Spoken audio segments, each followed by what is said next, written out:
I'm happy to do one from the Israel side.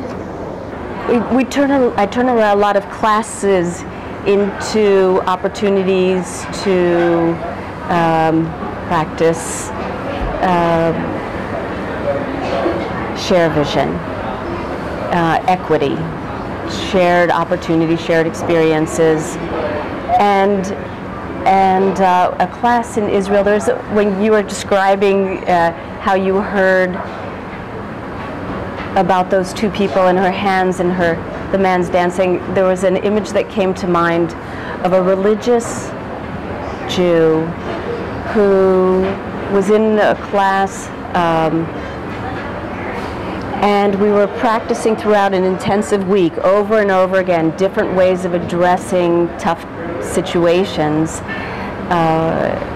and how to think together, and how to use your colleagues around you to help you think in new ways about the situation. And at a certain point just gradually started to add more and more opportunities to do so with movement and tactile things. And this woman, when we're discussing a very difficult case, literally had her colleagues bind her hands,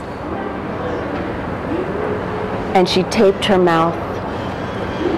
And we saw her, the image is just so clear in my mind. She's wearing a beautiful scarf and she's very modern, a beautiful dress, and yet the feeling that she has of her ability to articulate the experience as an Israeli of being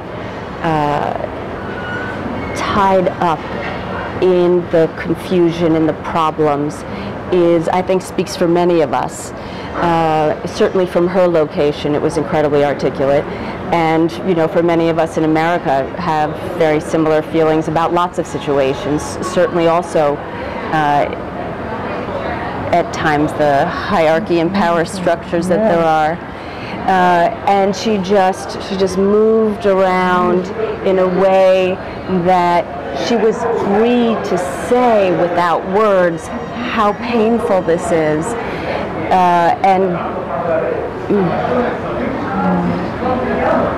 of course then you can have a different kind of response when somebody does something.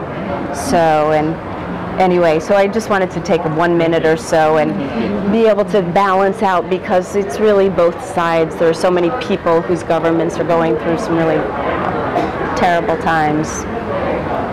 It's beautiful. And we have pictures of that too. That's another example of the meaning in the faith. Yeah.